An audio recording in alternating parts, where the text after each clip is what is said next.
Hi viewers అందరికీ నమస్కారం.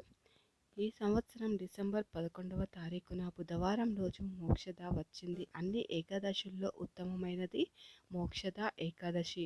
మీకు ఎన్ని సమస్యలున్నా సరే ఈ మోక్షద ఏకాదశి నాడు విష్ణుమూర్తి స్వరూపమైన వెంకటేశ్వర స్వామివారిని పూజిస్తే మీ జీవితంలో ఉన్న అష్ట కష్టాలన్నీ తొలగిపోయి మీ కుటుంబానికి అష్టైశ్వర్యాలు కలుగుతాయి.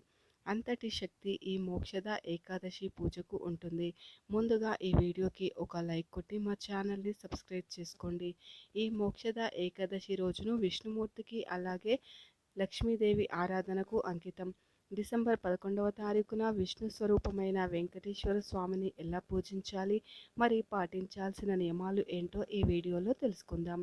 డిసెంబర్ 11 ఏకాదశి నాడు ఉదయాన్నే నిద్రలేచి తలస్నానం చేసి ఇంట్లో పసుపు నీళ్ళని చల్లుకొని గడపలకు పసుపు రాసి ఇంట్లో పూజని ప్రారంభించాలి. ముందుగా పూజా మందిరాన్ని శుభ్రం చేసుకొని పూజా మందిరం ముందర అష్టదళ ముగ్గును వేసి వెంకటేశ్వర స్వామి వారి చిత్రపటాన్ని శుభ్రం చేసుకొని గంధం బొట్లు పెట్టి వెంకటేశ్వర స్వామి పటానికి గులాబీ పుష్పాలను సమర్పించి స్వామివారి పటాన్ని అందంగా అలంకరించుకోవాలి. వెంకటేశ్వర స్వామికి అత్యంత ప్రీతికరమైన వాటిలో తులసిమాల ఒకటి. కాబట్టి ఏకాదశి నాడు పూజ చేసేవారు వెంకటేశ్వర స్వామి వారి చిత్రపటానికి ఒక తులసిమాలను వేయండి. ఆ వెంకటేశ్వర స్వామి వారు ఎంతో సంతోషించి కోరిన కోరికలన్నీ వెంటనే తీర్చేస్తాడు. తులసిమాల వేయలేని వారు కొన్ని తులసి దళాలను తెచ్చి వెంకటేశ్వర స్వామి పటం ముందు పెట్టుకోండి. ఈ విధంగా వెంకటేశ్వర స్వామి పటాన్ని నిండుగా రెడీ చేసి స్వామివారికి దీపారాధన చేయాలి. అన్ని దీపాల కంటే పిండి దీపం చాలా శ్రేష్టమైనది. వెంకటేశ్వర స్వామి పూజలో పిండి దీపాన్ని వెలిగిస్తే విశేషమైన పుణ్య ఫలితం లభిస్తుంది. మీ ఇంటికి అఖండ రాజయోగం కలుగుతుంది. ఏకాదశి నాడు బియ్యం పిండిలో కొన్ని పాలు పోసి పిండి ప్రమిదలను తయారు చేసి వెంకటేశ్వర స్వామి పటం ముందు దీపారాధన చేయండి. పిండి ప్రమిదలకు కుంకుమ బొట్లు పెట్టి ఆవు నెయ్యిని కానీ నువ్వుల నూనెను కానీ పోసి 7 వత్తులతో దీపారాధన చేయాలి. ఈ మోక్షద ఏకాదశి నాడు వెంకటేశ్వర స్వామిని త్వరగా ప్రసన్నం చేసుకోవాలంటే పాయసాన్ని నైవేద్యంగా సమర్పించండి. ఇలా పాయసాన్ని నైవేద్యంగా సమర్పించేటప్పుడు ఆ పాయసంలో కొన్ని తులసి దళాలను వేయండి. ఇలా వేయటం వలన వెంకటేశ్వర స్వామి వారి యొక్క అనుగ్రహం త్వరగా లభిస్తుంది. కోరిన కోరికలు వెంటనే నెరవేరుతాయి. చివరగా దేవునికి హారతి ఇచ్చి స్వామివారికి నమస్కారం చేసుకోండి. పూజ పూర్తయిన తర్వాత ఓం నమో భగవతే వాసుదేవాయ అనే మంత్రాన్ని 108 సార్లు జపించండి.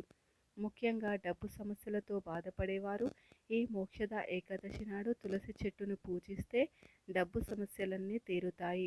లక్ష్మీదేవి అనుగ్రహం ఖచ్చితంగా లభిస్తుంది.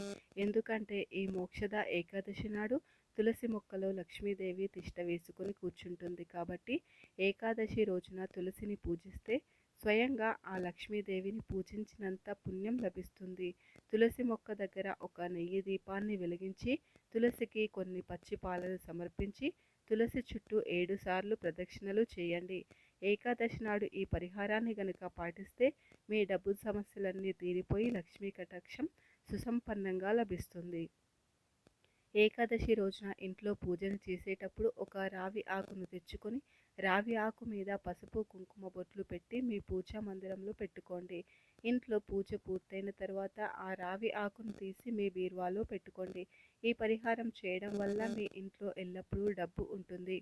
ఈ మోక్షద ఏకాదశి నాడు విష్ణుమూర్తి రావి చెట్టులో కొలువై ఉంటాడు. కాబట్టి ఈ ఏకాదశి నాడు రావి చెట్టుకు 5 ప్రదక్షిణాలు చేసి రావి చెట్టును ముట్టుకొని నమస్కారం చేస్తే ముక్కోటి దేవతల ఆశీర్వాదం ఖచ్చితంగా లభిస్తుంది.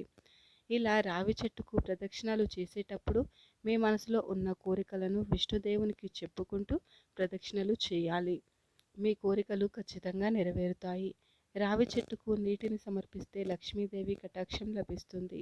ఈ మోక్షద ఏకాదశి నాడు ఉదయం ఇంట్లో పూజ చేసి సాయంత్రం సమయంలో ఇంటి గుమ్మం ముందర 2 దీపాలను వెలిగించాలి. ఈ 2 దీపాలలో ఒక దీపం విష్ణుదేవునికి అంకితం, మరొక దీపం మహాలక్ష్మికి అంకితం. ఏకాదశి రోజున సాయంత్రం సమయంలో ఎవరైతే ఇంటి ముందర ఇలా దీపాలను వెలిగిస్తారో అలాంటి ఇళ్లలోకి లక్ష్మీదేవి వెంటనే అడుగు పెడుతుంది. ఏకాదశి నాడు తలకి నూనెని అస్సలు రాయకూడదు. అలా చేస్తే ఆయుష్ తరుగుతుందని విశ్వాసం. ఏకాదశి రోజున సూర్యుడు అస్తమించిన తరువాత సాయంత్రం సమయంలో ఉప్పుని తినకూడదు. ఏకాదశి రోజున ఉప్పు తింటే అనారోగ్య సమస్యలు వచ్చే అవకాశాలు ఉంటాయి.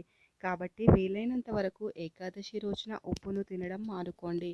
ఈ మోక్షద ఏకాదశి రోజున మీ పూజా మందిరంలో 7 లవంగాలు పెట్టి వాటికి ధూపం వేయండి.